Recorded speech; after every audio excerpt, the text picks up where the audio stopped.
Dream work പിക്ചേഴ്സിന്റെ പ്രൊഡക്ഷനിൽ പുറത്തിറങ്ങി വലിയ ഹിറ്റായ ഒരു മൂവി സീരീസ് ആണ് കുങ്ഫു പാണ്ട. ഈ സീരീസിൽ ആദ്യമായി പുറത്തിറങ്ങിയ 2008 കുങ്ഫു പാണ്ട എന്ന മൂവിയാണ് നമ്മൾ ഇന്ന് നോക്കുന്നത്. വളരെ രസകരമായി കണ്ടിരിക്കാൻ കഴിയുന്ന വേൾഡ് വൈഡ് ഒരുപാട് ഹിറ്റായ ഒരു സിനിമയാണിത്. ഒരു യോദ്ധാവായ പാണ്ടയുടെ കഥ പറഞ്ഞുകൊണ്ടാണ് സിനിമ തുടങ്ങുന്നത്. ആ യോദ്ധാവ് വില്ലാളി വീരന്മാരായ ശത്രുക്കളുടെയൊക്കെ മടയിലേക്ക് യാതൊരു പേടിയുമില്ലാതെ കടന്നു ചെല്ലും. എത്ര കൊലകൊമ്പനായാലും അവരെല്ലാം ഇടിച്ചു പരത്തും. അയാൾക്ക് ആരെയും ഒരു പേടിയുമില്ല. എത്ര ശത്രുക്കൾ വന്നാലും അയാൾക്ക് ഒരു പ്രശ്നവുമല്ല. അവനാണ് പോ എന്ന വീരനായ കുങ്ഫു പാണ്ട. ഇത്രയും ആകുമ്പോഴേക്കും അവൻ സ്വപ്നത്തിൽ നിന്ന് ഞെട്ടി എഴുന്നേൽക്കുന്നു. ഇതുവരെ പോ കണ്ടതെല്ലാം അവനെ പറ്റിയുള്ള സ്വപ്നമായിരുന്നു. അവനാണെങ്കിൽ ഒരു കുങ്ഫു വീരനാവാൻ ഒരുപാട് ആഗ്രഹിച്ച് നടക്കുന്ന ഒരു പാണ്ടയാണ്. നോക്കുമ്പോൾ താഴെ നിന്ന് അവന്റെ അച്ഛൻ എഴുന്നേറ്റ് വരാൻ പറഞ്ഞ് വിളിക്കുകയാണ്. അവൻ കുങ്ഫുക്കാരെ പോലെ സ്റ്റൈലായി എഴുന്നേക്കാൻ നോക്കുന്നുണ്ടെങ്കിലും അതൊന്നും നടക്കുന്നില്ല. അങ്ങനെ ഒരുവിധം എഴുന്നേറ്റ് നേരെ താഴേക്ക് ഇറങ്ങി ചെല്ലും. അവിടെ അവന്റെ അച്ഛൻ നിൽക്കുകയാണ്. അച്ഛൻ നൂഡിൽസ് കട നടത്തുന്ന ഒരാളാണ്. പെട്ടെന്ന് ഇവർക്കെല്ലാം നൂഡിൽസ് എടുത്തു കൊടുക്കാൻ അച്ഛൻ പറയുകയും അങ്ങനെ അവൻ തന്റെ ജോലി തുടങ്ങുകയും ചെയ്യുന്നു. ജോലിക്കിടെ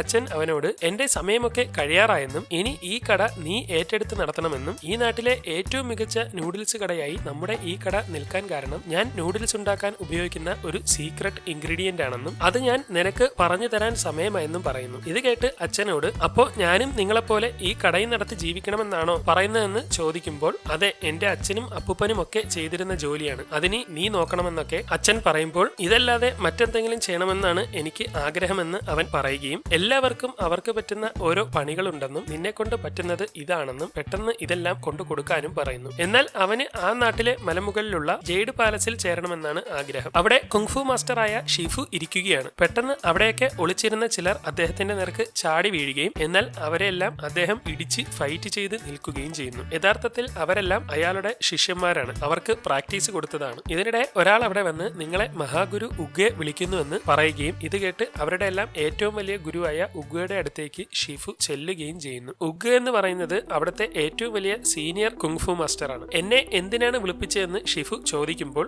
എനിക്കൊരു വെളിപാടുണ്ടായെന്നും നമ്മുടെ നാടിന്റെ പേടി സ്വപ്നമായ തായ്ലാങ് എന്ന കടുവ തിരിച്ചു വരാൻ പോവുകയാണെന്നും അയാൾ പറയുന്നു. ഇത് കേട്ട് ഷിഫു നന്നായി പേടിക്കുകയും അവൻ തടവറയിൽ കിടക്കുകയല്ലേ, പിന്നെങ്ങനെയാണ് അവൻ തിരിച്ചു വരുന്നതെന്നൊക്കെ ചോദിക്കുമ്പോൾ എന്തൊക്കെയോ സംഭവിക്കാൻ പോവുകയാണ്, എന്തായാലും അവൻ അവിടെ നിന്ന് രക്ഷപ്പെടുമെന്ന് ഉഗ്വെ പറയുന്നു. ഇത് കേട്ടയുടൻ ദൂതനെ അവിടേക്ക് വിളിച്ച് പെട്ടെന്ന് തായ്ലാങ് കിടക്കുന്ന തടവറയിലേക്ക് പോകണമെന്നും ആ ജയിലിന് ഫുൾ സുരക്ഷ വർദ്ധിപ്പിക്കാൻ അതിന്റെ മേൽനോട്ടക്കാരനോട് പറയണമെന്നും പറഞ്ഞ് അവനെ പറഞ്ഞു വിടുന്നു. നമ്മൾ എന്തൊക്കെ ചെയ്താലും വിധിയെ തടുക്കാൻ കഴിയില്ല, അവൻ പുറത്തിറങ്ങുക തന്നെ ചെയ്യും. തായ്ലാങ്ങിനെ തടുക്കാൻ ഇനി ഒറ്റ വഴിയേ ഉള്ളൂ. ഇന്ന് വരെ ആർക്കും കിട്ടിയിട്ടില്ലാത്ത ആ വ്യാളി സൂത്രം ഒരു മഹായോദ്ധാവിന് നൽകണം. പക്ഷെ അങ്ങനെ ഒരു മഹായോദ്ധാവിനെ എങ്ങനെ കണ്ടെത്തും? ഇത്രയും വലിയ നിഗൂഢമായ വ്യാളിസൂത്രം നൽകാൻ പറ്റിയ ആരും നമ്മുടെ ഇടയിൽ ഇല്ലല്ലോ എന്നൊക്കെ ഷിഫു പറയുമ്പോൾ അത് നമ്മൾ കണ്ടെത്തിയേ പറ്റുള്ളൂ എന്നും ഉടനെ തന്നെ ആ യോദ്ധാവിനെ കണ്ടെത്താനുള്ള മത്സരങ്ങൾ തുടങ്ങണമെന്നും ഉഗ്വെ പറയുന്നു. അങ്ങനെ മാസ്റ്റർ ഷിഫു പറഞ്ഞുവിട്ട ദൂതൻ ഒരുപാട് ദൂരം താണ്ടി നേരെ തായ്ലാങ്ങിനെ പൂട്ടിയിട്ടിരിക്കുന്ന ജയിലിലേക്ക് എത്തിയിരിക്കുകയാണ്. അങ്ങനെ അവൻ നേരെ ഉള്ളിലേക്ക് ചെന്ന് ജയിലിന്റെ മേൽനോട്ടക്കാരനെ സന്ദേശം അറിയിക്കുകയും തായ്ലാങ് ചാടിപ്പോകാതെ കുറച്ചുകൂടി മുൻകരുതൽ എടുക്കണമെന്നും പറയുന്നു. ഈ തടവറയിൽ നിന്ന് ഒരുത്തൻ ചാടിപ്പോകുമെന്നാണോ നീ പറയുന്നത്? അക്കാര്യത്തിൽ നിനക്കൊന്നും ഒരു സംശയവും വേണ്ട.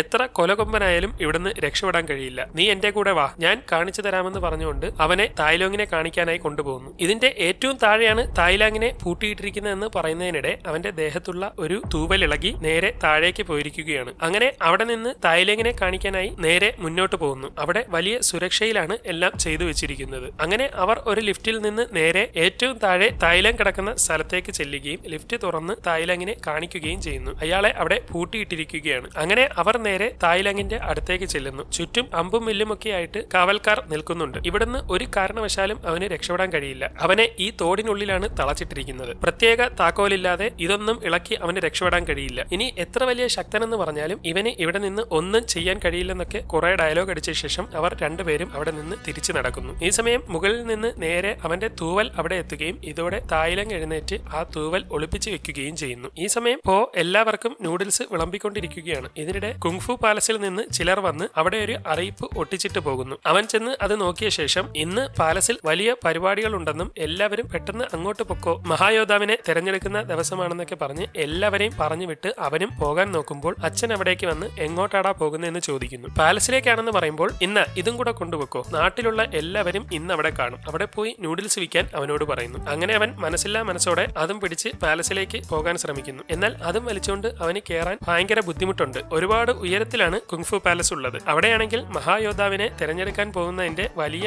ആഘോഷങ്ങൾ നടക്കുക പോവുകയാണ്. നാട്ടിലുള്ള എല്ലാവരും അത് കാണാനായി അവിടേക്ക് എത്തുന്നുണ്ട്. എന്നാൽ ഒരുപാട് സമയം കഴിഞ്ഞിട്ടും അവൻ വളരെ പാടുപെട്ട് കയറിക്കൊണ്ടിരിക്കുകയാണ്. എത്താറായി കാണുമെന്ന് പറഞ്ഞ് അവൻ എഴുന്നേറ്റ് നോക്കുമ്പോൾ തുടങ്ങിയെടുത്ത് തന്നെ ഇപ്പോഴും നിൽക്കുന്നേ ഉള്ളൂ. ഇനി ഇതും വലിച്ചോണ്ട് പോയാൽ പറ്റില്ലെന്ന് മനസ്സിലാവുന്ന അവൻ അതെല്ലാം കളഞ്ഞിട്ട് നേരെ മുകളിലേക്ക് കയറി ചെല്ലുന്നു. ഈ സമയം മഹായോദ്ധാവിനെ തെരഞ്ഞെടുക്കാൻ വേണ്ടി ഉഗ്വെ ഇറങ്ങി വരികയാണ്. നിന്റെ ശിഷ്യന്മാരുടെ മത്സരങ്ങളെല്ലാം കണ്ടിട്ട് അതിൽ ഏറ്റവും മെച്ചപ്പെട്ട ഒരാളിനെ നമുക്ക് മഹായോദ്ധാവായി തിരഞ്ഞെടുക്കണം. അവന് മാത്രമേ തായ്ലങ്ങിനെ തടഞ്ഞു നിർത്താൻ കഴിയൂ. ഇന്ന് തിരഞ്ഞെടുക്കുന്നത് ആരാണോ അവനാണ് ഈ നാടിനെ രക്ഷിക്കുന്നതെന്നൊക്കെ ഉഗ്വെ പറയുന്നു. അങ്ങനെ യോദ്ധാവിനെ കണ്ടെത്താനുള്ള മത്സരം തുടങ്ങാൻ പോവുകയാണ്. ഈ സമയം താഴെ നിന്ന് ഒരുവിധം അവിടേക്ക് കയറി വരികയും ഹാവു ആശ്വാസമായി എങ്ങനെയെങ്കിലും എത്തിയെന്നൊക്കെ പറഞ്ഞു നോക്കുമ്പോൾ ഡോറടയ്ക്കുന്നതായി കണ്ട് അവൻ എഴുന്നേറ്റ് ഓടി ചെല്ലുമെങ്കിലും അത് പൂട്ടിയിരിക്കുകയാണ്. അവൻ കുറെ വിളിച്ചൊക്കെ നോക്കുമെങ്കിലും അവിടുത്തെ ബഹളത്തിനിടെ ആരും അത് കേൾക്കുന്നില്ല. കയറാൻ എന്തെങ്കിലും വഴിയുണ്ടോന്നൊക്കെ അറിയാനായി അവൻ ഓടിച്ചെന്ന് അവിടെയൊക്കെ ചാടി പിടിച്ചൊക്കെ നോക്കുമെങ്കിലും അപ്പോഴേക്കും അവിടെ മത്സരം തുടങ്ങിയിരിക്കുകയാണ്. അവിടെയുള്ള കുങ്ഫു വീരന്മാരെല്ലാം തങ്ങളുടെ കഴിവുകൾ കാണിച്ചുകൊണ്ടിരിക്കുന്നു. എന്നാൽ അവന് അതൊന്നും കാണാൻ കഴിയുന്നില്ല. ഇനിയിപ്പോ എന്ത് ചെയ്യുമെന്നറിയാതെ അവൻ വാതിലിന്റെ വിടവിലൂടെയൊക്കെ നോക്കാൻ ശ്രമിക്കുമെങ്കിലും ഓരോരുത്തർ കയറി മറഞ്ഞു നിൽക്കുന്നത് കാരണം അതും പറ്റുന്നില്ല. എങ്ങനെയെങ്കിലും പരിപാടി കാണാൻ വേണ്ടി അവൻ തന്നെ കൊണ്ട് ആവുന്ന പണിയെല്ലാം നോക്കി ഉള്ളിലേക്ക് കയറാൻ ശ്രമിക്കുകയാണ്. എന്നാൽ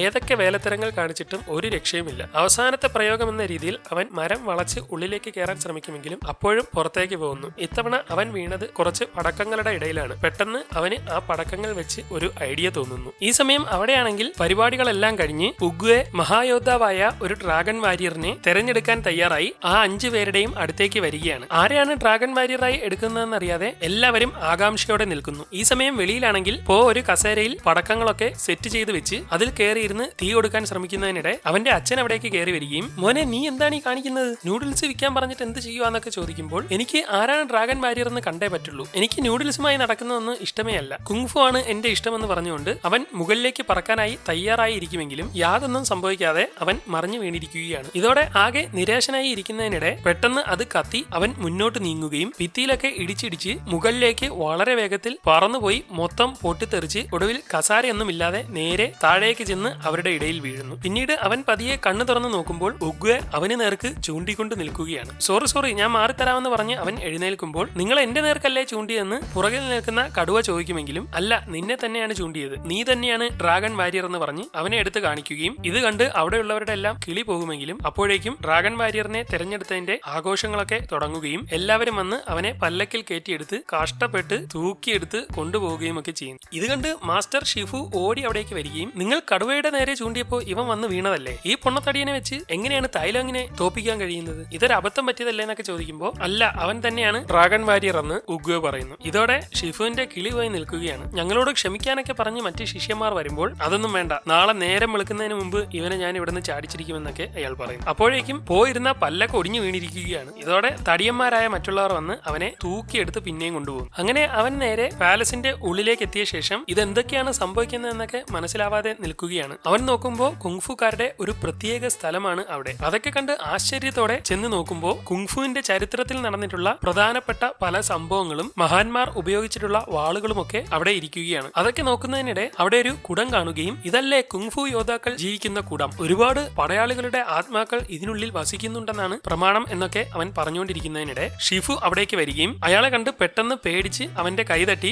അത് താഴെ വീണ് പൊട്ടിപ്പോവുകയും ചെയ്യുന്നു. ഇതൊക്കെ കണ്ട് ഷിഫുവിനാകെ ദേഷ്യത്തോടെ നിൽക്കുകയാണ്. ഞാനിതൊക്കെ ഇപ്പൊ ശരിയാക്കി തരാൻ കേട്ടോ എന്നൊക്കെ പറഞ്ഞ് അവൻ നിൽക്കുമ്പോൾ നീയാണോ ഇതിഹാസങ്ങളിലൊക്കെ പറഞ്ഞിരുന്ന വലിയ ഡ്രാഗൺ വാരിയർ? നിന്നെപ്പോലെ ഒരുത്തന് ഒരിക്കലും ഒരു ഡ്രാഗൺ വാരിയർ ആവാൻ കഴിയില്ല. മുകളിലുള്ള ഈ ഡ്രാഗൺ സൂത്രം നേടിയെടുക്കാനോ അത് വെച്ച് യുദ്ധം ചെയ്യാനോ ഒന്നും നിന്നെ കൊണ്ട് കഴിയില്ല എന്നൊക്കെ പറയുമ്പോൾ അത് എടുക്കാൻ വലിയ പാടൊന്നുമില്ലല്ലോ, ഒരു ഏണി ഉണ്ടെങ്കിൽ കയറി എടുക്കാവുന്നതല്ലേ എന്നൊക്കെ അവൻ പറയുന്നു. ഡാഷ് മോനെ, അത് നേടണമെങ്കിൽ കുങ്ഫു കലയിൽ ഭയങ്കര കഴിവ് വേണം. നിന്നെപ്പോലെ തള്ളിയ കുണ്ടിയും കൊടവയറും ഒക്കെ ഉള്ള ഒരുത്തന് ഒരിക്കലും ഡ്രാഗൺ വാരിയർ ആവാൻ കഴിയില്ല. അങ്ങനെ ഒരുത്തന് ഇത് തരാനും പറ്റില്ലെന്നൊക്കെ പറഞ്ഞ് അവന്റെ കയ്യിൽ കയറി പിടിക്കുമ്പോൾ അയ്യോ ഇത് നിങ്ങളുടെ വിരൽ കൊളുത്ത് പ്രയോഗമല്ലേ, വലിയ ശത്രുക്കളുടെ നേർക്കല്ലേ നിങ്ങൾ ഇത് പ്രയോഗിക്കുന്നത്, അത് എനിക്കിട്ട് പ്രയോഗിക്കല്ലേ എന്ന് പറഞ്ഞുകൊണ്ട് അവൻ കരഞ്ഞു പറയുന്നു. അപ്പോൾ ഞാനിത് പ്രയോഗിച്ചാൽ എന്താണ് സംഭവിക്കുന്നതെന്ന് നിനക്ക് അറിയാമല്ലേ എന്നൊക്കെ ഷിഫു പറഞ്ഞുകൊണ്ടിരിക്കുകയാണ്. അയ്യോ ഇതിനെ പറ്റിയൊക്കെ എനിക്ക് നന്നായിട്ട് അറിയാം, നിങ്ങൾ പറയുന്ന പോലെ എല്ലാം ഞാൻ ചെയ്തോളാം എന്നൊക്കെ അവൻ പറയുമ്പോൾ അങ്ങനെയാണെങ്കിൽ ഞാൻ പറയുന്നതൊക്കെ കേട്ടോണം. ഉഗ്വെ ഡ്രാഗൺ വാരിയറായി നിന്നെ തെരഞ്ഞെടുത്തെന്ന് പറഞ്ഞുകൊണ്ട് വിളച്ചിലെടുക്കരുത്, നമ്മളിപ്പോ ട്രെയിനിങ്ങിന് പോകാൻ പോവുകയാണ്, ആ ട്രെയിനിങ്ങിൽ നിന്റെ കഴിവ് കാണിക്കാൻ പറ്റിയില്ലെങ്കിൽ പിന്നെ നിന്നെ ഇവിടെ നിർത്താൻ പറ്റത്തില്ലെന്നൊക്കെ ഷിഫു പറയുന്നു. അങ്ങനെ അവർ നേരെ ട്രെയിനിങ് എടുക്കുന്ന സ്ഥലത്തേക്ക് ചെന്നിരിക്കുകയാണ്. അവിടെ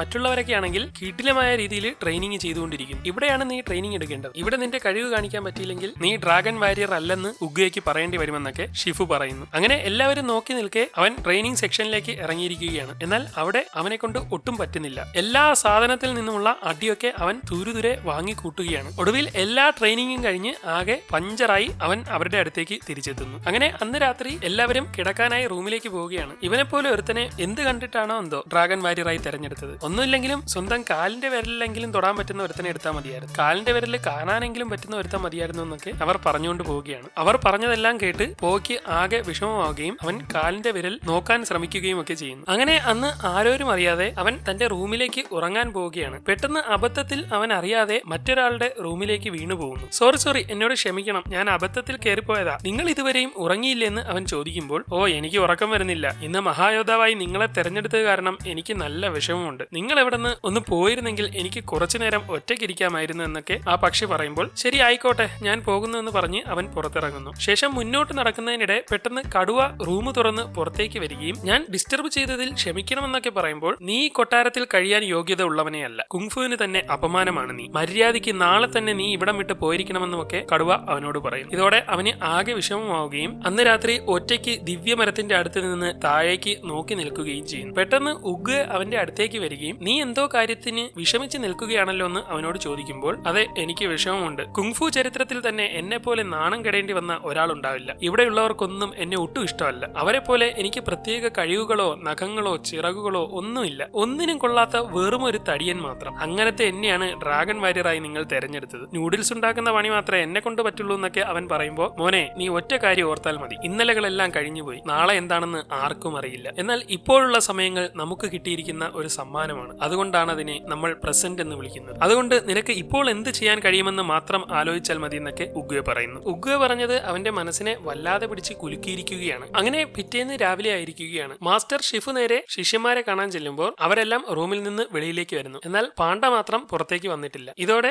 ഷിഫു അവന്റെ റൂം തുറന്നു നോക്കുമ്പോൾ അവനെ അവിടെ കാണുന്നില്ല. അവൻ രാത്രി തന്നെ ഇവിടെ നിന്ന് ഓടിപ്പോയല്ലേ എന്ന് പറഞ്ഞുകൊണ്ട് അവർ നേരെ എല്ലാവരും ട്രെയിനിങ് എടുക്കുന്ന സ്ഥലത്തേക്ക് പോയിരിക്കുകയാണ്. അവൻ പോയ സ്ഥിതിക്ക് ഇനി പുതിയ ഡ്രാഗൺ വാരിയറിനെ തെരഞ്ഞെടുക്കേണ്ടി വരുമെന്നൊക്കെ പറഞ്ഞ് അവർ വാതിൽ തുറന്നു നോക്കുമ്പോൾ അവിടെ ട്രെയിനിങ് ചെയ്തുകൊണ്ടിരിക്കുകയാണ്. നീ പോയില്ലായിരുന്നോ എന്ന് അവർ ചോദിക്കുമ്പോൾ, ഇല്ലില്ല ഞാൻ ഇന്നു മുതൽ നല്ലപോലെ കഷ്ടപ്പെടാമെന്ന് വിചാരിച്ചു എന്നൊക്കെ അവൻ പറയുന്നു. പക്ഷേ ചെറിയൊരു പ്രശ്നമുണ്ട്, എന്നെ ഇതിൽ നിന്നൊന്ന് സഹായിക്കാൻ അവൻ വിളിച്ചു പറയുകയും അവരവനെ വലിച്ച് പുറത്തേക്ക് ഇടുകയും ചെയ്യുന്നു. നീ വിചാരിക്കുന്നത് പോലെ കുങ്ഫു വിദ്യകളൊക്കെ ഒറ്റ രാത്രി കൊണ്ട് പഠിക്കാൻ കഴിയുന്ന ഒന്നുമല്ല, അതിന് വർഷങ്ങളോളമുള്ള ട്രെയിനിങ് വേണം, നിനക്ക് പറ്റുമെങ്കിൽ ഇവരോടൊപ്പം ട്രെയിനിങ് എടുത്തു നോക്കാൻ പറയുകയും അങ്ങനെ അവൻ അതിന് തയ്യാറാവുകയും ചെയ്യുന്നു. അങ്ങനെ അവർ ഓരോരുത്തരുമായി മാറി മാറി അവൻ ഫൈറ്റ് ചെയ്യുകയും അന്ന് മുഴുവൻ അവരുമായി ഫൈറ്റ് ചെയ്ത് ഉള്ള അടി മുഴുവൻ അവൻ വാങ്ങിക്കൂട്ടുകയും ചെയ്യുന്നു. അവർ അടിച്ച് പഞ്ചറാക്കുമ്പോൾ അവൻ ഇവിടെ നിന്ന് മതിയാക്കി പോകുമെന്ന് കരുതിയാണ് അവരിതെല്ലാം ചെയ്യുന്നത്. എന്നാൽ എത്രയൊക്കെ അടി കൊണ്ടിട്ടും അവൻ വീണ്ടും വീണ്ടും ട്രെയിനിങ്ങിനായി വരികയാണ്. ഇത്രയും നേരം ഇവരുടെ കയ്യിൽ നിന്നും കിട്ടിയത് പോരല്ലേ, ഇനി അടുത്തത് ഞാനാണ് നിന്റെ എതിരാളി, എന്നോടൊപ്പം ഫൈറ്റ് ചെയ്യാൻ പറഞ്ഞുകൊണ്ട് ഷിഫു നേരെ ചെന്ന് അവനെ തൂക്കിയെടുത്ത് ആറഞ്ചം പുറഞ്ചം അടിക്കുന്നു.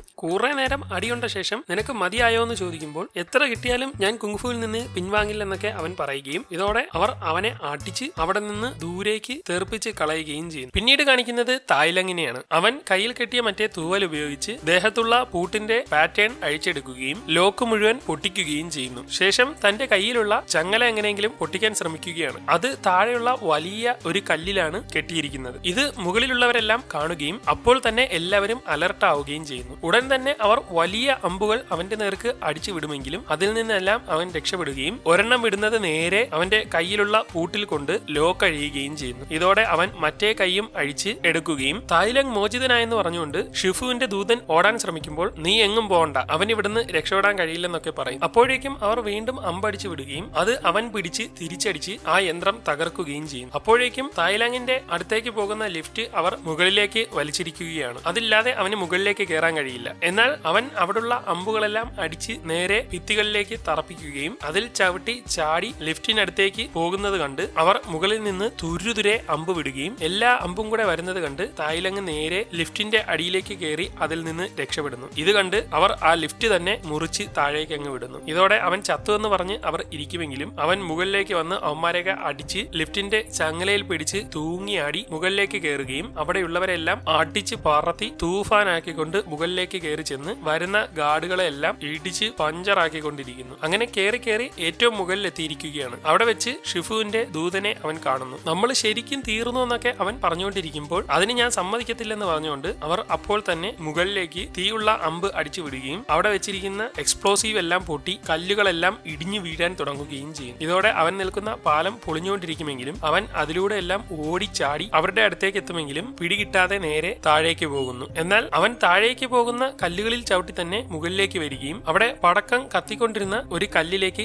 ചാടി തൂങ്ങി മുകളിലേക്ക് കയറി ചെന്ന് ആ ബോംബ് മുഴുവനും എടുത്ത് അവിടെ നിന്നവരുടെ നേർക്ക് എറിയുകയും എല്ലാം കൂടെ പൊട്ടിത്തെറിച്ച് ആളുകൾ പുറത്തേക്ക് വീഴുകയും ചെയ്യുന്നു. ഷിഫുവിന്റെ ദൂതൻ എഴുന്നേക്കാൻ ശ്രമിക്കുമ്പോൾ തായ്ലങ് അവനെ തൂക്കിയെടുക്കുകയും നീ ഷിഫുവിന്റെ ദൂതനല്ലേ, അവിടേക്ക് പറന്ന് ചെന്നിട്ട് അവരോട് പറ യഥാർത്ഥ ഡ്രാഗൺ വാരിയർ അങ്ങോട്ട് വരുന്നുണ്ടെന്ന്, എന്റെ സാമ്രാജ്യം വീണ്ടെടുക്കാൻ. ഇത്രയും പറഞ്ഞ് അവനെ പറത്തിവിടുന്നു. ഈ സമയം ജെയ്ഡ് പാലസിൽ പോയ്ക്ക് അക്യുപഞ്ചർ ചെയ്തുകൊണ്ടിരിക്കുകയാണ്. ഇന്നത്തെ അടിയെല്ലാം കൊണ്ട് നീ മടുത്തിട്ട് പോകുമെന്നാണ് ഞങ്ങളൊക്കെ കരുതിയിരുന്നതെന്ന് അവർ പറയുമ്പോൾ, എന്തായാലും എന്നെ ഡ്രാഗൺ വാരിയറായി തെരഞ്ഞെടുത്തതല്ലേ, അതുകൊണ്ട് എത്ര അടിയുണ്ടാലും എനിക്ക് യാതൊരു പ്രശ്നവുമില്ലെന്നൊക്കെ അവൻ പറഞ്ഞുകൊണ്ടിരിക്കുകയാണ്. ഈ ഷിഫു ഭയങ്കര സ്ട്രിക്റ്റ് ഉള്ള ആളാണല്ലേ, ഒന്ന് ചിരിക്കുന്നത് പോലും ഞാൻ ഇന്നുവരെ കണ്ടിട്ടില്ലെന്നൊക്കെ പാണ്ഡ പറയുമ്പോൾ, അത് ഇപ്പോഴാണ്, മുമ്പ് ഷിഫു ഇങ്ങനെയൊന്നും അല്ലായിരുന്നു, അയാൾ പിന്നീട് അങ്ങ് മാറിപ്പോയതാണെന്നൊക്കെ അവർ പറയുമ്പോൾ പുറത്തുനിന്ന് വരുന്ന കടുവ അവരുടെ സംസാരം കേൾക്കുകയും റൂമിനുള്ളിലേക്ക് കയറി വരികയും ചെയ്യുന്നു. നിനക്ക് തായ്ലങ്ങിനെ പറ്റി എന്തൊക്കെ അറിയാമെന്ന് കടുവ ചോദിക്കുമ്പോൾ, തായ്ലങ് ഷിഫുവിന്റെ ശിഷ്യനായിരുന്നു, പിന്നീട് കൊടും ഭീകരനായി, ഇപ്പോൾ തടവറയിലുമായി, അങ്ങനെയല്ലേ എന്ന് ചോദിക്കുന്നു. അവൻ വെറുമൊരു ശിഷ്യനായിരുന്നില്ല, തായ്ലങ് കുട്ടിയായിരുന്നപ്പോഴാണ് ഷിഫുവിന് കിട്ടുന്നത്. പിന്നീട് സ്വന്തം മകനെ പോലെ ഷിഫു അവനെ വളർത്തി, അവന് വേണ്ട ട്രെയിനിങ് എല്ലാം കൊടുത്തു. അവനെ ഷിഫുവിന് ഒരുപാട് ഇഷ്ടമായിരുന്നു. ഡ്രാഗൺ വാരിയർ ആവാനും ഡ്രാഗൺ സൂത്രം കിട്ടാനുമായിരുന്നു അവന്റെ ആഗ്രഹം. എന്നാൽ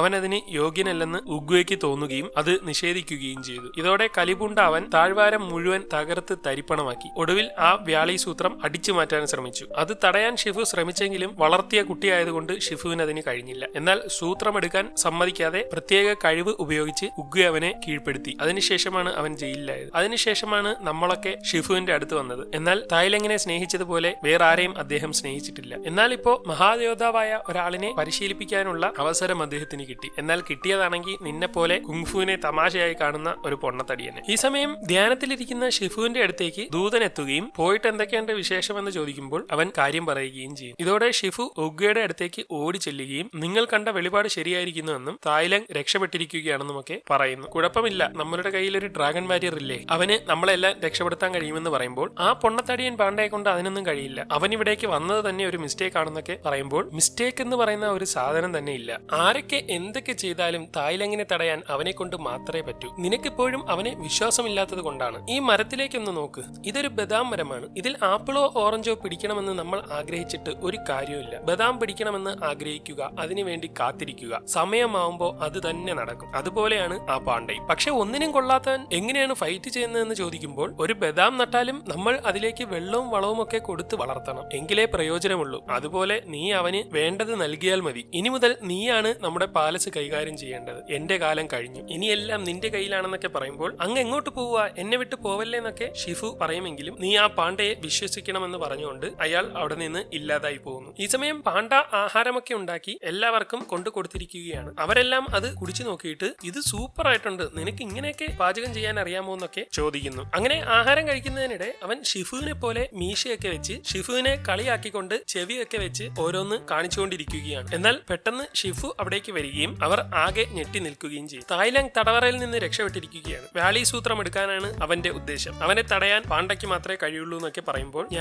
ഞാനെങ്ങനെ തടഞ്ഞു നിർത്താനാ, ഉഗ്വയല്ലേ ഏറ്റവും കഴിവുള്ളത്, അയാൾ തടഞ്ഞു നിർത്തുമെന്നൊക്കെ പറയുമ്പോൾ ഉഗ്വ പോയി, ഇനി ഒരിക്കലും തിരിച്ചു വരത്തില്ലെന്നൊക്കെ ഷിഫു പറയുന്നു. അങ്ങ് ഒരുപാട് കാലം ഞങ്ങളെ പഠിപ്പിച്ചതല്ലേ, ഞങ്ങൾ അവനെ തടഞ്ഞുകൊള്ളാമെന്നൊക്കെ കടുവ പറയുമ്പോൾ, നിങ്ങളെ കൊണ്ടൊന്നും പറ്റത്തില്ല, ഇവനെ കൊണ്ട് മാത്രമേ പറ്റുള്ളൂ എന്ന് പറയുന്നു. എന്നാൽ അപ്പോഴേക്കും അവൻ അവിടെ നിന്ന് രക്ഷപ്പെട്ടു പോയിരിക്കുകയാണ്. ജീവനും കൊണ്ട് ഓടിക്കൊണ്ടിരിക്കുന്ന പാണ്ഡയുടെ ഫ്രണ്ടിലേക്ക് ഷിഫു വന്ന ശേഷം, നിനക്ക് ഇവിടെ നിന്ന് പോകാൻ കഴിയില്ല, നീയാണ് മഹായോദ്ധാവ്, നിനക്ക് മാത്രമേ അവനെ തടുക്കാൻ പറ്റുള്ളൂ എന്നൊക്കെ പറയുമ്പോൾ, എന്നെ കൊണ്ട് എങ്ങനെ കഴിയാനാണ്, ഒന്നിനും കൊള്ളാത്ത ഒരു പൊണ്ണത്തടിയനാണ്, തായ്ലങ്ങിനെ പോലെയുള്ളവനെ ഒന്ന് നോക്കി നിൽക്കാൻ പോലും എന്നെ കൊണ്ട് പറ്റത്തില്ല. ഞാൻ ഇത്രയും ദിവസം ഇവിടെ നിന്നത് തന്നെ എന്നെ നിങ്ങൾ മാറ്റുമെന്ന് പറഞ്ഞുകൊണ്ടാണ്. പക്ഷെ ഇതുവരെയും യാതൊന്നും സംഭവിച്ചിട്ടില്ല. ഞാൻ ഇപ്പോഴും പഴയ പൊണ്ണത്തടിയൻ പാണ്ഡ തന്നെ. പക്ഷെ ഇപ്പോൾ എനിക്ക് വിശ്വാസമുണ്ട് നിന്നെ എനിക്ക് മാറ്റിയെടുക്കാൻ കഴിയുമെന്ന് എന്ന് ഷിഫു പറയുമ്പോൾ, ഇനിയാണോ മാറ്റിയെടുക്കാൻ പോകുന്നത്, തായ്ലങ് ഇവിടേക്ക് വന്നുകൊണ്ടിരിക്കുകയാണ്, അവൻ ഇവിടെ എത്തുന്നതിന് മുമ്പ് നിങ്ങൾ എന്നെ ഒരു മഹായുദ്ധമാക്കാൻ പോവുകയാണോ, അതൊന്നും ഒരിക്കലും നടക്കത്തില്ലെന്നൊക്കെ അവൻ പറയുന്നു. ഇതോടെ ഷിഫുവിന് തിരിച്ച് ഒന്നും പറയാൻ കഴിയാതെ നിൽക്കുകയാണ്. ഇനിയിപ്പോ അവരെ പരിശീലിപ്പിക്കാൻ പോലും സമയമില്ലെന്ന് അയാൾക്ക് മനസ്സിലാവും. അവർ രണ്ടുപേരും വിഷമിച്ച് നിൽക്കുന്നത് മുകളിൽ നിന്ന് കടുവ കാണുകയും പിന്നെ അവൻ ഒന്നും ചിന്തിക്കാതെ നേരെ അവിടെ നിന്ന് താഴേക്ക് ചാടി ഗ്രാമത്തിലെത്തിയ ശേഷം തായ്ലങ്ങിനെ തടയാനായി വളരെ വേഗത്തിൽ അവൻ വരുന്ന സ്ഥലത്തേക്ക് പോകുന്നു. നോക്കുമ്പോൾ അവന്റെ പിന്നാലെ മറ്റുള്ളവരും വന്നുകൊണ്ടിരിക്കുകയാണ്. ഞങ്ങളും നിന്നോടൊപ്പം ഉണ്ടെന്ന് പറഞ്ഞ് അവരെല്ലാവരും കൂടി തായ്ലങ്ങിനെ തടയാനായി പോകുന്നു. അങ്ങനെ അടുത്ത ദിവസം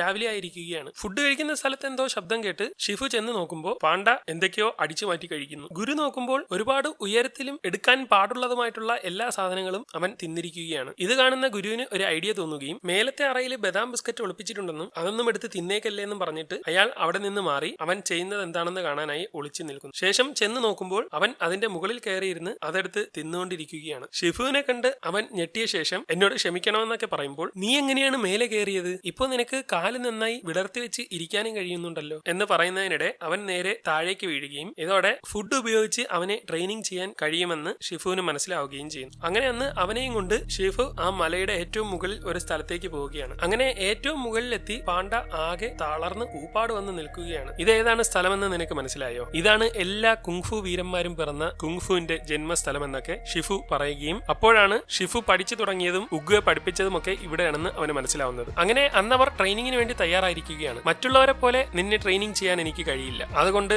ആഹാരം ഉപയോഗിച്ച് നിന്നെ ട്രെയിൻ ചെയ്യിക്കുമെന്ന് ഷിഫു പറയുകയും അങ്ങനെ ആഹാരം കൊടുത്തുകൊണ്ട് ട്രെയിനിങ് തുടങ്ങുകയും ചെയ്യുന്നു. അങ്ങനെ ഷിഫു അന്ന് മുഴുവൻ പല പല ട്രെയിനിങ്ങുകളും നടത്തിക്കൊണ്ടിരിക്കുകയാണ്. വളരെ മികച്ച ട്രെയിനിങ് നടത്തി ഏത് രീതിയിലും ഫൈറ്റ് ചെയ്യാൻ പറ്റുന്ന തരത്തിൽ പാണ്ഡ കഴിവ് നേടുകയും അങ്ങനെ അവൻ യഥാർത്ഥ ഒരു കുങ്ഫു പാണ്ഡ ആവുകയും ചെയ്യുന്നു. ഈ സമയം കടുവയും കൂട്ടരും ഓടി ഓടി തായ്ലങ്ങിന്റെ ജയിലിൽ നിന്ന് വരുന്ന വഴിക്കുള്ള ഒരു പാലത്തിൽ എത്തിയിരിക്കുകയാണ്. നോക്കുമ്പോൾ തായ്ലങ് ഓടി പാലത്തിന്റെ അപ്പുറത്തെത്തിയതായി അവർ കാണുകയും അവൻ പാലത്തിലേക്ക് കയറുമ്പോൾ തന്നെ അവർ കയറെല്ലാം മുറിച്ചു കളയുകയും അപ്പോൾ തന്നെ കടുവ അവളെ ചവിട്ടി അടിച്ചിട്ട് ആ പാലത്തിൽ രണ്ടുപേരും നിൽക്കുകയും ചെയ്യുന്നു. മറ്റുള്ളവർ പാലം പിടിച്ച് തൂക്കി വെച്ചിരിക്കുകയാണ്. നീയാണോ വന്നത്? എന്നെ കൊല്ലാൻ വരുന്ന മഹായോദ്ധാവ് എവിടെയെന്ന് ചോദിക്കുമ്പോൾ ഞാൻ തന്നെയാണ് ആ ഡ്രാഗൺ വാരിയർ എന്ന് പറയുകയും എന്തായാലും നീയല്ലെന്ന് എനിക്ക് ഉറപ്പാണ്, ആ ഡ്രാഗൺ വാരിയറിനോട് ഫൈറ്റ് ചെയ്യാൻ എനിക്ക് കൊതിയാവുന്നു എന്നൊക്കെ അവൻ പറഞ്ഞുകൊണ്ടിരിക്കുന്നതിനിടെ കടുവ ചാടി അവനെ അടിക്കാൻ തുടങ്ങുകയും അങ്ങനെ അവർ തമ്മിൽ അവിടെ വെച്ച് ഒരു പൊരിഞ്ഞ ഫൈറ്റ് നടക്കുകയും ചെയ്യുന്നു. ഇതിനിടെ തായ്ലങ് കടുവയെ അടിച്ച് തെറിപ്പിക്കുകയും അത് നേരെ താഴേക്ക് പോവുകയും ചെയ്യുന്നു. എന്നാൽ അവരോടൊപ്പമുള്ള പക്ഷി കടുവയുടെ അടുത്തേക്ക് ചെന്ന് താഴെ നിന്ന് തൂക്കിയെടുത്ത് മുകളിലേക്ക് കൊണ്ടുവന്നിരിക്കുകയാണ്. അപ്പോഴേക്കും വെട്ടിലിന്റെ കയ്യിലേക്ക് അവർ പാലം കൊടുത്ത ശേഷം മറ്റുള്ളവരെല്ലാം തായ്ലങ്ങിനോട് ഫൈറ്റിന് പോവുകയും അങ്ങനെ അവരെല്ലാവരും ചേർന്ന് അവനുമായി പൊരിഞ്ഞ ഫൈറ്റ് നടക്കുകയും ചെയ്യുന്നു. ഇതിനിടെ പക്ഷി അവനെ പാലത്തിന്റെ കയറിൽ കുടുക്കിയിടുകയും ആ പാലത്തോടെ തന്നെ അവനെ അടിച്ച് താഴേക്കിട്ട ശേഷം അവൻ തൂങ്ങി പോകുമ്പോഴേക്കും അവരെല്ലാവരും ഇപ്പുറത്ത് എത്തുകയും ചെയ്യുന്നു. ഇതോടെ അവന്റെ കഥ കഴിഞ്ഞു എന്ന് പറഞ്ഞ് അവർ നിൽക്കുമെങ്കിലും നോക്കുമ്പോൾ അവൻ തൂങ്ങിക്കിടക്കുന്ന പാലം ആടാൻ തുടങ്ങുകയും ഒടുവിൽ ആടി അവൻ പൊങ്ങി നേരെ അവരുടെ തൊട്ടടുത്ത് എത്തുകയും ഒരു പ്രത്യേക കുത്തുകുത്തി അവരെ മറിച്ചിടുകയും ചെയ്യുന്നു. എന്നെ പഠിപ്പിച്ചിട്ടുള്ള അത്രയുമൊന്നും നിങ്ങൾ ആരെയും ഷിഫു പഠിപ്പിച്ചിട്ടില്ലെന്ന് പറഞ്ഞ് അവൻ എല്ലാവരെയും ആ സൂത്രം പ്രയോഗിക്കുന്നു. അങ്ങനെ കുങ്ഫു ട്രെയിനിങ് എല്ലാം കഴിഞ്ഞ് പാണ്ഡയും ഷിഫും കൂടെ തിരിച്ചു വരികയാണ്. പെട്ടെന്ന് അവിടെയുള്ളവരെയും കൊണ്ട് പക്ഷി പറന്നു വരികയും അനങ്ങാൻ പറ്റാതെ കിടക്കുന്ന അവരെല്ലാം അവിടേക്ക് ഇടുകയും ചെയ്യുന്നു. തായ്ലങ് ഒരു മർമ്മപ്രയോഗം നടത്തിയെന്ന് പക്ഷി പറയുന്നതോടെ ഷിഫു ചെന്ന് അതിന്റെ മറുപ്രയോഗം നടത്തി എല്ലാവരെയും എഴുന്നേൽപ്പിക്കുകയും അപ്പോൾ നിങ്ങളെല്ലാം തായ്ലങ്ങുമായി ഫൈറ്റ് ചെയ്യാൻ പോയിരിക്കുകയായിരുന്നോ? നിങ്ങൾക്കാർക്കും പറ്റിയില്ലെങ്കിൽ പിന്നെ എനിക്കെങ്ങനെയാണ് പറ്റുന്നതെന്ന് അവൻ പറയുമ്പോൾ ഇവർക്കൊന്നും കിട്ടാത്ത വാളി സൂത്രം നിനക്ക് കിട്ടുമെന്ന് ഷിഫു പറയുന്നു. അങ്ങനെ അവർ അതിന്റെ മുന്നിൽ എത്തിയിരിക്കുകയാണ്. അവർ ആ വാളി സൂത്രം അവന് കൊടുക്കാൻ പോവുകയാണ്. അങ്ങനെ അതിനുള്ള തയ്യാറെടുപ്പുകളെല്ലാം നടത്തിയ ശേഷം ഒരു പ്രത്യേക മന്ത്രമൊക്കെ ഉപയോഗിച്ച് ഷിഫു അതിൽ നിന്ന് ആ സൂത്രം ഇളക്കിയെടുക്കുകയും ശേഷം വളരെ സൂക്ഷിച്ച് അത് അവന്റെ കയ്യിലേക്ക് കൊടുക്കുകയും ചെയ്യും. ഇത് വായിച്ചാൽ എന്താ സംഭവിക്കാന്ന് ചോദിക്കുമ്പോൾ ഇത് വായിച്ച ശേഷം നീ ഒരു പ്രത്യേകതയുള്ളവനാവും, പിന്നെ നിന്നെ ആർക്കും തോൽപ്പിക്കാൻ കഴിയില്ല, അങ്ങനെയൊക്കെയാണ് ഐതിഹ്യം എന്നൊക്കെ പറയുന്നു. അങ്ങനെ അവൻ വളരെ ആകാംക്ഷയോടെ അത് വാങ്ങിയ ശേഷം തുറക്കാൻ നോക്കുമ്പോൾ അവനെ കൊണ്ട് അതിന് കഴിയുന്നില്ല. ഇതോടെ ഷിഫു വാങ്ങി അത് തുറന്നു കൊടുക്കുകയും വളരെ സൂക്ഷിച്ച് അവൻ പതിയെ അത് തുറന്ന് ആകാംക്ഷയോടെ അതിലേക്ക് നോക്കുമ്പോഴേക്കും അതിലുള്ളത് കണ്ട് അവൻ ആകെ ഞെട്ടിപ്പോകുന്നു. ഇതിലൊന്നും ഇല്ലല്ലോ എന്ന് പറഞ്ഞുകൊണ്ട് കാണിക്കാൻ ശ്രമിക്കുമ്പോൾ എനിക്കതിലേക്ക് നോക്കിക്കൂടെന്ന് പറഞ്ഞ് മാറിയ ശേഷം ഷിഫു അത് വാങ്ങി മൊത്തത്തിൽ നോക്കുകയും പറഞ്ഞ പോലെ ഇതിലൊന്നും ഇല്ലല്ലോ, എനിക്കൊന്നും മനസ്സിലാവുന്നില്ലെന്നൊക്കെ പറഞ്ഞുകൊണ്ട് നിൽക്കുന്നു. എനിക്ക് കാര്യം മനസ്സിലായി, ഉഗ്ഗയെ ഒരു വട്ട് കേസായിരുന്നു, അതുകൊണ്ടാണ് അയാള് ഇതിനകത്ത് എന്തൊക്കെയോ തേങ്ങാക്കൊല ഉണ്ടെന്ന് പറഞ്ഞതും എന്നെ പോലെ ഒരുത്തനെ ഡ്രാഗൺ വാരിയർ ആയിട്ട് തെരഞ്ഞെടുത്തതും. അപ്പോൾ ഇനി തായ്ലങ്ങിനെ ആര് തടയുമെന്ന് അവർ ചോദിക്കുമ്പോൾ ഷിഫുവിന് ഒന്നും പറയാൻ കഴിയാതെ വിഷമിച്ച് നിൽക്കുകയാണ്. ആർക്കും ഒന്നും ചെയ്യാൻ കഴിയുന്നില്ല. ഉടൻ ഷിഫു അവരോട് തായ്ലങ് വന്നാൽ ഈ നാട് മുഴുവൻ അവൻ ചുട്ടരിക്കും, ഇവിടെയുള്ള എല്ലാവരെയും രക്ഷിക്കേണ്ടത് നിങ്ങളാണ്, എത്രയും വേഗം ഈ നാട്ടിലുള്ളവരെല്ലാം നിങ്ങൾ ഒഴിപ്പിക്കണം, അതുവരെ തായ്ലങ്ങിനെ ഞാൻ എങ്ങനെയെങ്കിലും തടഞ്ഞു നിർത്താമെന്നൊക്കെ ഷിഫു പറയുമ്പോൾ അവനോട് ഫൈറ്റ് ചെയ്താൽ അവൻ നിങ്ങളെ കൊല്ലത്തില്ലേ എന്ന് ചോദിക്കുന്നു. എന്റെ ജീവൻ കൊടുക്കാൻ ഞാൻ തയ്യാറാണ്, എങ്ങനെയെങ്കിലും ഈ നാടിനെ രക്ഷിച്ചേ പറ്റുള്ളൂ എന്നൊക്കെ അദ്ദേഹം പറയുകയും അങ്ങനെ മറ്റൊന്നും ചെയ്യാൻ കഴിയാതെ അവർ എല്ലാവരും അവിടെ നിന്ന് ഷിഫു പറഞ്ഞതുപോലെ മടങ്ങുകയും ചെയ്യുന്നു. അങ്ങനെ അവർ 6 പേരും ചേർന്ന് ആ നാട്ടിലുള്ള എല്ലാ ആളുകളെയും ഒഴിപ്പിക്കുകയാണ്. പാണ്ഡയ്ക്കാണെങ്കിൽ സങ്കടം സഹിക്കാൻ കഴിയുന്നില്ല. അവൻ നേരെ അച്ഛന്റെ അടുത്തേക്ക് ചെല്ലുമ്പോൾ അവനെ കണ്ട് അച്ഛന് ഒരുപാട് സന്തോഷമാവുകയും ഞാൻ നിന്നെ കാത്തിരിക്കുകയായിരുന്നു എന്ന് പറഞ്ഞുകൊണ്ട് അവർ സാധനങ്ങളെല്ലാം വാരിക്കെട്ടി അവിടെ നിന്ന് പോകാൻ ശ്രമിക്കുന്നു. ഓരോന്ന് പറഞ്ഞു പോകുമെങ്കിലും അച്ഛൻ നോക്കുമ്പോൾ അവനാകെ സങ്കടത്തോടെ നിൽക്കുകയാണ്. നീ വിഷമിക്കേണ്ടടാ മോനെ, കുങ്ഫു ഒന്നും നിനക്ക് വിധിച്ചിട്ടുള്ളതല്ല, നമ്മുടെ കുടുംബം നൂഡിൽസ് ഉണ്ടാക്കുന്നവരല്ലേ, നമുക്ക് അതിൽ തന്നെ ഫോക്കസ് ചെയ്യാം. ഇനിയെങ്കിലും നമ്മുടെ നൂഡിൽസിന്റെ രഹസ്യക്കൂട്ട് ഞാൻ നിന്നോട് പറയേണ്ടതാണ്, നീ ശ്രദ്ധിച്ച് കേട്ടോണം. ആ നൂഡിൽസിൽ നമ്മൾ പ്രത്യേകിച്ച് ഒരു രഹസ്യക്കൂട്ട് ഒട്ടും ചേർക്കുന്നില്ല. നമുക്ക് എന്താണോ ചെയ്യാൻ കഴിയുന്നത് ആ രീതിയിൽ അങ്ങ് ചെയ്ത് ഒരു നൂഡിൽസ് ഉണ്ടാക്കിയാൽ മാത്രം മതി. ജനങ്ങളെല്ലാം വിശ്വസിച്ചിരിക്കുന്നത് അതിലെന്തോ രഹസ്യക്കൂട്ടുണ്ടെന്നാണ്. പക്ഷേ ഒന്നുമില്ലെന്ന് നമുക്ക് മാത്രമേ അറിയൂ എന്നൊക്കെ അച്ഛൻ പറയുമ്പോൾ, അപ്പോൾ ഒരു സാധാ നൂഡിൽസ് ആണോ ഇത്രയും നാള് പ്രത്യേകത ഉള്ളതെന്ന് പറഞ്ഞ് നമ്മൾ വിറ്റിരുന്നത് എന്ന് പറഞ്ഞുകൊണ്ട് അവൻ ആ ഡ്രാഗൺ സൂത്രം എടുത്ത് തുറന്നു നോക്കുമ്പോൾ അതിനുള്ളിൽ അവനെ തന്നെ കാണുന്നു. അപ്പോൾ ഒരു രഹസ്യക്കൂട്ടുമില്ലാതെ ഇതുവരെ നൂഡിൽസ് ഉണ്ടാക്കി നമ്മൾ ഈ നാട്ടുകാരെ എല്ലാം കഴിപ്പിച്ചു. അതുപോലെ വ്യാളി സൂത്രം കിട്ടിയെന്ന് പറഞ്ഞ് മറ്റുള്ളവരെ വിശ്വസിപ്പിച്ചാൽ ഞാനൊരു പ്രത്യേകതയുള്ളവനാവുമെന്നൊക്കെ അവന് തോന്നുന്നു. ഈ സമയം പാലസിന് മുന്നിൽ നിൽക്കുന്ന ഷിഫുവിന്റെ അടുത്തേക്ക് തായ്ലങ് എത്തിയിരിക്കുകയാണ്. ഞാൻ തിരിച്ചെത്തിയിരിക്കുന്നു, എവിടെ എന്നെ കൊല്ലാൻ നിൽക്കുന്ന ഡ്രാഗൺ വാരിയർ എന്ന് അവൻ ചോദിക്കുമ്പോൾ അവൻ ഇവിടെ ഇല്ല, നീ ഫൈറ്റ് ചെയ്യേണ്ടത് ഞാനുമായിട്ടാണെന്നൊക്കെ പറയുന്നു. ശരി എങ്കിൽ അങ്ങനെ തന്നെ ആയിക്കോട്ടെ എന്ന് പറഞ്ഞുകൊണ്ട് അവൻ ചാടി അവിടെ പൊളിക്കുകയും ഷിഫുവുമായിട്ട് ഫൈറ്റ് തുടങ്ങുകയും ചെയ്യും. നിന്നെ കാരണമാണ് ഞാൻ ഇത്രയും നാൾ ആ തടവറയിൽ കിടന്നതെന്നൊക്കെ അവൻ പറയുമ്പോൾ, ഉഗ്വ പറഞ്ഞാൽ അത് അനുസരിക്കേണ്ടതാണ്, അല്ലെങ്കിൽ ഇങ്ങനെയൊക്കെ സംഭവിക്കുമെന്നൊക്കെ പറഞ്ഞ് അവർ വീണ്ടും ഫൈറ്റ് തുടങ്ങുകയും അവന്റെ ആക്രമണങ്ങളിൽ നിന്നെല്ലാം ഷിഫു കഷ്ടിച്ച് രക്ഷപ്പെടുകയും ചെയ്യും. ഇതിനിടെ അവിടെ ഇരിക്കുന്ന ഉഗ്വയുടെ വടി അവൻ കാണുകയും, ഓ അപ്പൊ ഉഗ്വ മരിച്ചു അല്ലേ എന്ന് പറഞ്ഞുകൊണ്ട് അവൻ നിൽക്കുമ്പോൾ ഷിഫു അവനെ അടിക്കാനായി ചെല്ലുകയും അങ്ങനെ അവർ തമ്മിൽ ഫൈറ്റ് നടന്ന് ഒടുവിൽ അവൻ ഷിഫുവിനെ അടിച്ചിട്ട് വടി കൊണ്ട് കഴുത്ത് ഞെരിച്ച് കൊല്ലാൻ ശ്രമിക്കുന്നതിനിടെ ആ വടി രണ്ടായി ഒടിഞ്ഞു പോവുകയും ചെയ്യും. അത് വിഷമത്തോടെ നോക്കി നിൽക്കുന്നതിനിടെ അവൻ വീണ്ടും ഷിഫുവിനെ അടിക്കുകയും അങ്ങനെ അവർ രണ്ടുപേരും അവിടെ നിന്ന് ചാടി ചാടി അടിച്ച് മുകളിലേക്ക് പോയ ശേഷം അവിടെ നിന്ന് ഫൈറ്റ് ചെയ്ത് നേരെ താഴേക്ക് വന്ന് വീഴുന്നതിനിടെ അവന്റെ അടിയേറ്റ് ഷിഫു തെറിച്ച് ഒരിടത്ത് ഇടിച്ച് മറിഞ്ഞു വീഴുകയും ചെയ്യും. ശേഷം അവൻ അവിടെ ഉണ്ടായിരുന്ന തീ കയ്യിലെടുത്ത് അതുപയോഗിച്ചൊക്കെ ഷിഫുവിനെ അടിച്ച് പഞ്ചറാക്കാൻ ശ്രമിക്കുകയും ഒടുവിൽ അവനോടൊപ്പം പിടിച്ചു നിൽക്കാൻ കഴിയാതെ അടിയേറ്റ് ഷിഫു മറിഞ്ഞു വീണ് കിടക്കുകയും ചെയ്യും. ഞാൻ എപ്പോഴും നിന്നെ ഓർത്ത് അഭിമാനിച്ചിട്ടേ ഉള്ളൂ, നിന്നെ ഞാൻ ഒരുപാട് സ്നേഹിച്ചു, അത്രയും സ്നേഹിച്ച എനിക്ക് തന്നെ നീ പണി തന്നു. ഇതൊക്കെ കേട്ട് അവന് എന്തൊക്കെയോ തോന്നുമെങ്കിലും അവൻ ക്രൂരനായി ഷിഫുവിനെ പിടിച്ച ശേഷം എനിക്ക് ആ ഡ്രാഗൺ സൂത്രം കിട്ടിയേ പറ്റുള്ളൂ എന്ന് പറഞ്ഞുകൊണ്ട് നോക്കുമ്പോൾ അതവിടെ കാണാൻ കഴിയുന്നില്ല. അതെവിടെയാണെന്നൊക്കെ അവൻ ഭീഷണിപ്പെടുത്തി ചോദിക്കുമ്പോൾ, ഇനി ഒരിക്കലും അത് നിനക്ക് കിട്ടത്തില്ല, ഡ്രാഗൺ വാരിയർ അതും കൊണ്ട് പോയി കഴിഞ്ഞു. ഇത് കേട്ട് ദേഷ്യത്തോടെ നിൽക്കുന്നതിനിടെ നിർത്താൻ പറഞ്ഞ് ഒരു വിളി കേൾക്കുന്നു. നോക്കുമ്പോൾ പാണ്ഡ സ്റ്റെപ്പ് കയറി തളർന്ന് അവിടെ എത്തിയിരിക്കുകയാണ്. ഞാനാണ് ഡ്രാഗൺ വാരിയർ എന്ന് പറഞ്ഞുകൊണ്ട് അവൻ തളർന്ന് ആകെ നിൽക്കുകയാണ്.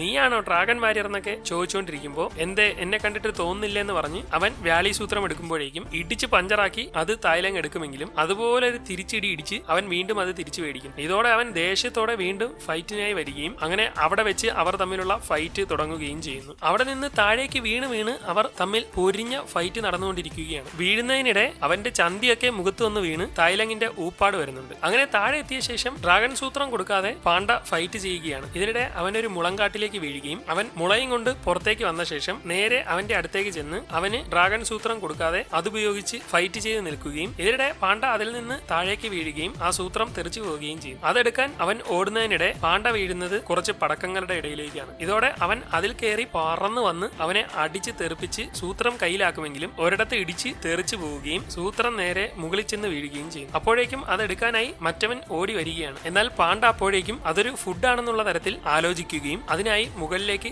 ചാടി കയറുകയും ഒക്കെ ചെയ്യും. അപ്പോഴേക്കും തായ്ലങ് അവിടേക്ക് എത്തി ആ കെട്ടിടം മൊത്തം ഇടിച്ച് തകർക്കുകയും തകർന്നുകൊണ്ടിരിക്കുന്നതിനിടെ എങ്ങനെയെങ്കിലും പാണ്ഡ ചാടി അത് കയ്യിലാക്കുമ്പോഴേക്കും അവൻ പിറകെ വന്ന് പാണ്ഡയെ അടിച്ചിട്ട ശേഷം പറന്നു വന്ന് അവന്റെ മുകളിലേക്ക് വീഴുന്നു. ഇതോടെ അവിടെ മുഴുവൻ തകർന്ന് പാണ്ഡയ്ക്ക് അനക്കമില്ലാതെ കിടക്കുകയാണ്. അപ്പോഴേക്കും അവനത് എടുത്ത ശേഷം ഇനി ഇതിന്റെ ശക്തി എനിക്ക് സ്വന്തമാണെന്ന് പറഞ്ഞ് തുറന്നു നോക്കുമ്പോൾ അതിനകത്ത് ഒന്നും കാണുന്നില്ല. ഇതെന്താ ഇങ്ങനെയെന്ന് ചോദിക്കുമ്പോൾ, എനിക്കും ആദ്യം ഇതുപോലെ തന്നെ സംഗതിയൊന്നും പിടികിട്ടിയില്ലെന്നൊക്കെ പാണ്ഡ പറയുന്നു. ഇത് കേട്ട് അവന് ദേഷ്യം വന്ന് അവനെ മർമ്മത്തിൽ കുത്തി അടിച്ചിടുകയും കുത്തി പഞ്ചറാക്കിയ ശേഷം നല്ല ഒരു ഇടി വയറ്റിൽ കൊടുക്കുന്നതോടെ അവൻ തിരിച്ചൊരു ഇടി ഇടിക്കുകയും തെറിച്ചു വീണ ശേഷം അവൻ പിന്നെയും എഴുന്നേറ്റ് വന്ന് പാണ്ഡയുമായി ഫൈറ്റ് ഉണ്ടാക്കുകയും അവിടെ വെച്ച് പാണ്ഡ അവനെ അടിച്ച് പഞ്ചറാക്കി വാലിൽ പിടിച്ച് ആറഞ്ചം പുറഞ്ചം അടിച്ച് ദൂരേക്ക് തെറിപ്പിച്ച് കളയുകയും തെറിച്ചു വീണ ശേഷം അവൻ വീണ്ടും എഴുന്നേറ്റ് അവിടേക്ക് ഓടി വരുമ്പോഴേക്കും പാണ്ഡ രണ്ടും കൽപ്പിച്ച് വയറ് അവന്റെ നേർക്ക് അടിച്ച് വെച്ചു കൊടുക്കുകയും അവൻ ആകാശത്തേക്ക് പറന്നു പോയ ശേഷം നേരെ താഴേക്ക് വന്ന് വീണ് ചെതറുകയും ചെയ്യും. നോക്കുമ്പോൾ അവൻ കുഴിയിലേക്ക് പോയിരിക്കുകയാണ്. അല്പസമയത്തിനുള്ളിൽ ഒരുവിധം അവൻ മുകളിലേക്ക് പിടിച്ചു കയറി വരികയും എന്നെ അങ്ങനെയൊന്നും തോൽപ്പിക്കാൻ കഴിയില്ലടാന്ന് പറഞ്ഞ് അടിക്കാൻ ശ്രമിക്കുന്നതിനിടെ